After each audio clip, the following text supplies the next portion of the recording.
नमस्कार दोस्तों, बांग्लादेश में हिंसक विरोध प्रदर्शनों के बीच प्रधानमंत्री शेख हसीना ने इस्तीफा दे दिया। बांग्लादेश के सेना प्रमुख ने इस बात की जानकारी दी। प्रदर्शनकारी लगातार शेख हसीना के इस्तीफे की मांग कर रहे थे। प्रदर्शनकारी प्रधानमंत्री आवास में भी घुस गए। रिपोर्ट के मुताबिक शेख हसीना ने देश भी छोड़ दिया है और इसी बीच खबर आती है कि वो भारत में शरण ले चुकी हैं।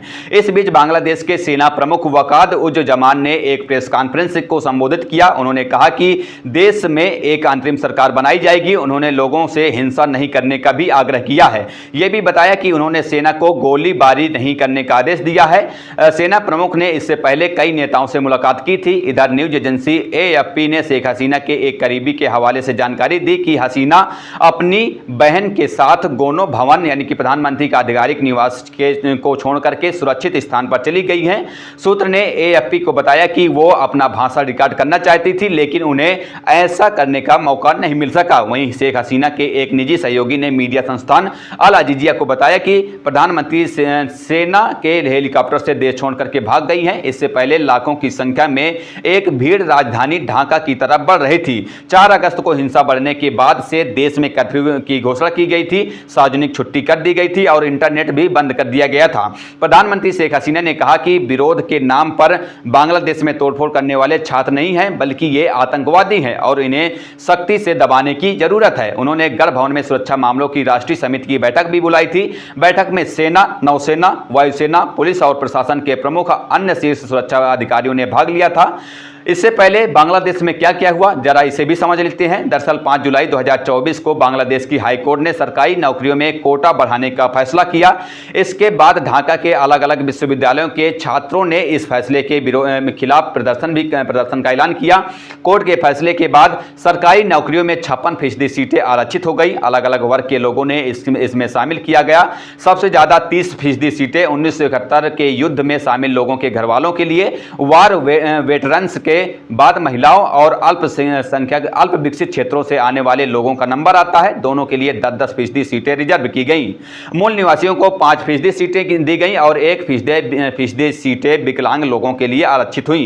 प्रदर्शनकारी छात्रों की मांग थी कि इस आरक्षण को खत्म किया जाए। सबसे ज्यादा विरोध सेना के परिवार वालों को मिलने वाले आरक्षण का था। ढाका के अलग अलग यूनिवर्सिटी के छात्र प्रदर्शन कर रहे थे। इसमें विपक्षी पार्टी के स्टूडेंट विंग और गैर राजनीतिक छात्रों के गुट भी शामिल थे। फिर 1 जुलाई को सभी छात्र ने एक बैनर तले प्रदर्शन करने का फैसला किया। उस दिन स्टूडेंट अगेंस्ट डिस्क्रिमिनेशन नाम का एक संगठन वजूद में आया।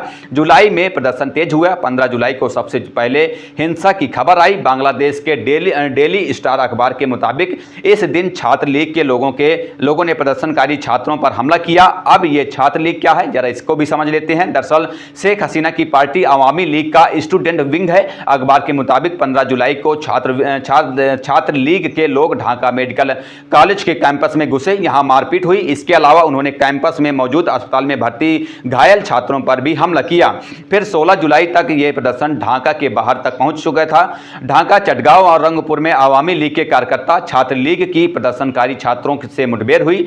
इसमें 6 लोगों की मौत हुई। इन छात्रों को श्रद्धांजलि देने के लिए 17 जुलाई को ढाका के अलग अलग विश्वविद्यालयों में कार्यक्रम रखे गए। डेली स्टार अखबार के मुताबिक पुलिस ने इस कार्यक्रम में आए लोगों पर हमला कर दिया। इससे आंदोलन और भड़क गया।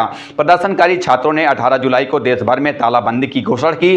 18 जुलाई को बांग्लादेश के 19 जिलों में झड़प की खबरें सामने आई। पुलिस और छात्रों की मुठभेड़ में 29 लोगों की मौत हो गई। फिर 19 जुलाई को 66 लोगों की मौत हुई। 20 जुलाई को ढाका में सेना तैनात कर दी गई। फिर भी झड़प में 21 लोगों की जान चली गई। 21 जुलाई को सुप्रीम कोर्ट ने सरकारी नौकरियों में कोटा घटा करके 7% कर दिया। फिर 22 जुलाई तक मरने वालों की संख्या 146 हो गई थी। इसके बाद भी हिंसा बढ़ती गई और 4 अगस्त को यह बड़े पैमाने पर आगे बढ़ी। बहरहाल इस खबर पर इतना ही। आगे की जो भी अपडेट होंगी हम आप तक पहुंचाते रहेंगे। फिलहाल चलते हैं, मिलते हैं किसी नई खबर के साथ। तब तक के लिए बहुत बहुत धन्यवाद। जय हिंद, जय भारत।